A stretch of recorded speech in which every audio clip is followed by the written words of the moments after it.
ان کے بھی گھر ہیں، ان کی بھی فیملیز ہیں.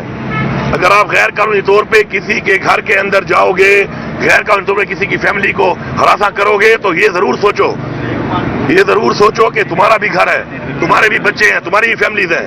اور میں ان کی فیملی سے کہوں گا، یہ جو لوگ یہ کام کر رہے ہیں، جو لوگ اس نظام میں پچھلے اس عرصے میں اس چیز کے مرتکب ہوئے ہیں، میں ان کی فیملی سے کہوں گا کہ سمجھاؤ ان کو. آپ ان کے ساتھ بیٹھتے ہو، ان کو سمجھاؤ یہ بات کہ شاہ سے زیادہ شاہ کا وفادار بن کے کچھ نہیں ملنے والا.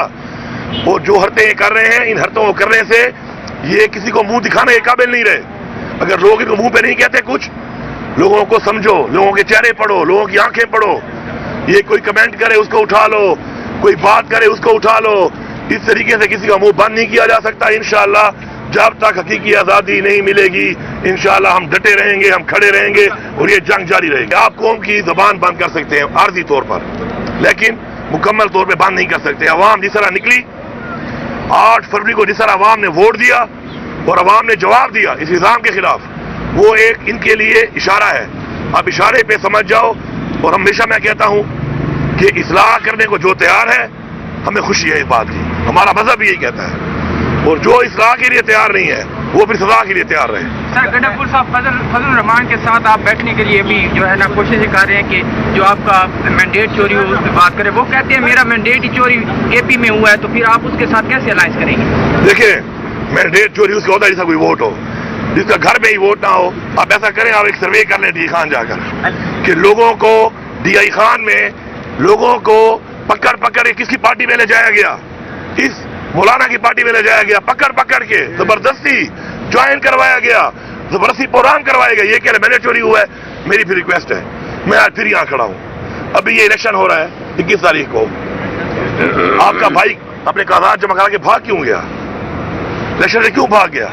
دوبارہ لڑنے کا ہے پروگرام، پھر موڈ ہے، پھر حاضر. اب تو مجھے خود لڑنے کی ضرورت ہی نہیں ہے اس کے خلاف. اب تو میرا ورکر بھی اس کو ہرا لے گا. وہ دیکھو پشین جا پہنچا ہے، پشین میں جا کے جیت رہا ہے. باقی ہماری پارٹی کی ایک پالیسی ہے، اگر ایک ایجنڈا پہ جو کہ مینڈیٹ تو ہمارا چوری ہوا، کوئی اور بھی سمجھتا ہے کہ اس کا چوری ہوا ہے اور اس ایجنڈا پہ وہ ساتھ دینے کو تیار ہے، تو مجھے کوئی اعتراض نہیں ہے اس کے اوپر. لیکن میں پرسنلی بتا دوں آپ کو، مجھے پتا ہے مولانا اپنا ریٹ لگوا رہا ہے. میری ذاتی رائے ہے، میں نے پارٹی کو بھی یہ رائے دی ہے. ریٹ لگوا رہا ہے، پھر لے دے کرے گا اپنے آپ کو. پیچھے بچہ کچھ نہیں ہے، استعمال کر کے پھر مدرسے کے بچوں کو استعمال کرے گا، پھر کوئی ڈیل کرے گا، کشمیر کمیٹی لے گا، کوئی گورنر لے گا یا کوئی مال لے گا، اور پھر میرے نوٹ بکھا میرا ووٹ پڑے تھے، پھر کہیں اور چل پڑے. دیکھیں مریم نواز کے بارے میں میں کیا کہوں. ٹک ٹاک کے اوپر حکومت چل رہی ہے، سارا دن ٹک ٹاک چل رہی ہے. ٹک ٹاکوں کے اوپر جو ہے کارکردگی چل رہی ہے. اوپر سے مسئلہ یہ ہے کہ پنجاب میں ایک تو وزیر اعلیٰ وہ بیٹھی ہے، ترجمان اس کی ایک اور بیٹھی ہے. اب عورتوں کو میں کیا جواب دوں؟ مردوں کوئی بچہ نہیں ہے ان کے پاس. میں یہ کہوں گا کہ عوام کی خدمت کرو، یہ ٹک ٹاکیں بنا کر عوام کو ہیلتھ کارڈ دو. ہم نے پنجاب میں بھی ہیلتھ کارڈ دیا تھا، آپ نے بند کر دیا. عوام کو ہیلتھ کارڈ چاہیے، عوام کو ہیلتھ کارڈ دو. باقی وہی فیصلہ کرو، وہی حکم جاری کرو جس پہ عمل درآمد کرا سکو. ہم نے کی ہے، ہم نے روٹی مزید سستی کی ہے، 50 سے بھی کم پیسوں میں ہم روٹی دے رہے ہیں. انشاءاللہ میں اس پہ عمل درآمد کرا کے دکھاؤں گا. اور اگر نہیں کرا سکوں گا پھر کرسی چھوڑوں گا. یہ کوئی طریقہ نہیں ہے آپ آرڈر پاس کر دیں، نیچے گراؤنڈ پہ وہ نہ ہو اور آپ بیٹھے رہیں اور ٹک ٹاک بنائے کہ جی میں نے یہ کر دیا، میں نے وہ کر دیا. اب قوم بیوقوف نہیں بن سکتی. قوم جاگ چکی ہے، سمجھ چکی ہے. ابھی اس دن دکھایا، اب آپ حیران ہوں گے اس بات پر، ایک جیٹ کی پکچر لگا دی کہ جی جیٹ ایئر ایمبولینس ہوگا. وہ پہلے میں رن وے بناؤں گا، تو رن وے سے پیسہ بنتا ہے تو اسپتال بنا لو وہاں پر کہ لوگوں کو اٹھا کے جیٹ پہ لے جانا ہی نہ پڑے. اتنا 40 سالہ پنجاب میں رہے، آپ نے ایک ایسا اسپتال نہیں بنایا جس میں آپ کے باپ کا علاج ہو سکے. ابھی پھر آپ آ گئی ہیں، ابھی آپ جیٹ دیں گی. پہلے ایک مریض کو پہلے جیٹ کے لیے رن وے بنے گا، پھر وہ جیٹ جائے گا، اس کو اٹھائے گا، پھر اسپتال کے لیے ایک علیحدہ رن وے بنے گا. یہ باتیں، یہ ٹک ٹاکیں، اس کا میں کوئی جواب نہیں دیتا. بتائیے گا، عمران خان صاحب نے کہا ہے کہ میرے ساتھ پاکستان تحریک انصاف کی پارٹی کے لوگوں کے ساتھ باتیں چل رہی ہے کہ عمران خان ڈیل کر لیں. کیا آپ کے ساتھ بھی کسی نے کوئی رابطہ کیا ہے کہ آپ خان صاحب کو کہیں ڈیل منظور کر لیں؟ دیکھیے یہ جو لفظ ہے نا ڈیل، یہ ڈیل ایک غلط لفظ ہے. معاہدے ہوتے ہیں، ملکوں کے درمیان بھی ہوتے ہیں. ہمارے حضور پاک صلی اللہ علیہ وسلم نے بھی، ہماری سنت ہے کہ انہوں نے بھی معاہدہ کیا. ایک اچھائی کے لیے، بہتری کے لیے، اصلاح کے بعد کوئی غلطی مانتا ہے، آگے کے لیے، لائے عمل کے لیے، بہتری کے لیے اگر کوئی معاہدہ ہوتا ہے اس میں کوئی بری بات نہیں ہے. ہمارا مذہب بھی ہمیں کہتا ہے. اس کو ڈیل کہنا، ہاں ایک بات کلیئر ہے، ہمارا جو نظریہ ہے، ہمارے جو اصول ہیں، ہمارے جو پرنسپلز ہیں، اس کے اوپر ہم کمپرومائز نہیں کریں گے. باقی کسی اچھائی کے لیے، قوم کی بہتری کے لیے کوئی معاہدہ اگر ہوتا ہے اس میں کوئی اعتراض نہیں ہے. میں پوری قوم کو ایک پیغام دیتا ہوں کہ آج عمران خان صاحب اگر جیل میں ہیں تو اس قوم کی وجہ سے ہے. انشاءاللہ پوری قوم کھڑی ہے ان کے ساتھ، ہم کھڑے ہیں ان کے ساتھ انشاءاللہ. اور حقیقی آزادی جو عمران خان صاحب کہتے تھے کہ ہم غلام ہیں، بہت سے لوگوں کو سمجھ نہیں آتی تھی اس کا کیا مطلب ہے.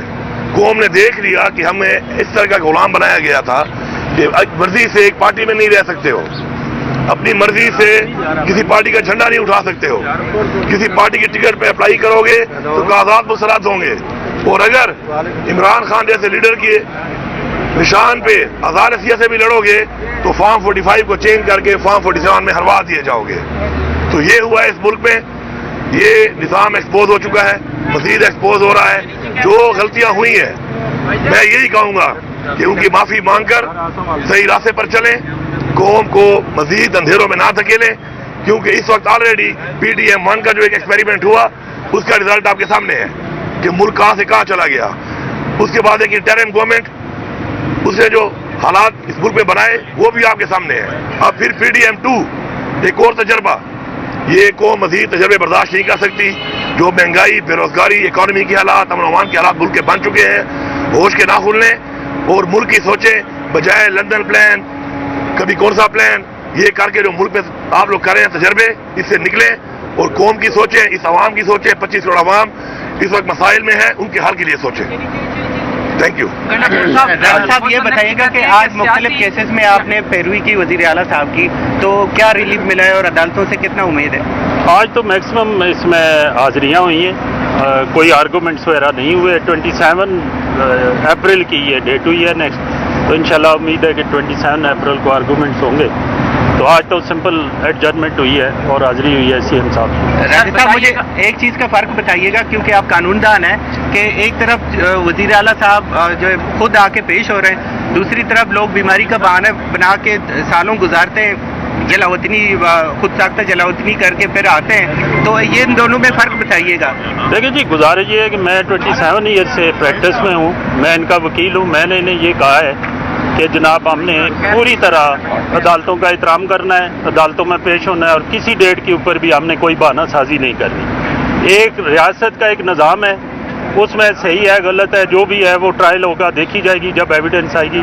لیکن ہم نے ہر حال میں پیش ہونا ہے اور اپنا کیس جج صاحبان کے سامنے پلیٹ کرنا ہے اور انشاءاللہ اپنے آپ کو بے گناہ ثابت کرنا ہے اور سسٹم کے اندر رہ کے ہم نے یہ سارا کچھ کرنا ہے. آپ قوم کی زبان بند کر سکتے ہیں عارضی طور پر، لیکن مکمل طور پہ بند نہیں کر سکتے. عوام جس طرح نکلی 8 فروری کو، جس طرح عوام نے ووٹ دیا اور عوام نے جواب دیا اس نظام کے خلاف، وہ ایک ان کے لیے اشارہ ہے. اب اشارے پہ سمجھ جاؤ. اور ہمیشہ میں کہتا ہوں کہ اصلاح کرنے کو جو تیار ہے ہمیں خوشی ہے اس بات کی، ہمارا مذہب بھی یہی کہتا ہے. اور جو اصلاح کے لیے تیار نہیں ہے وہ پھر سزا کے لیے تیار رہے.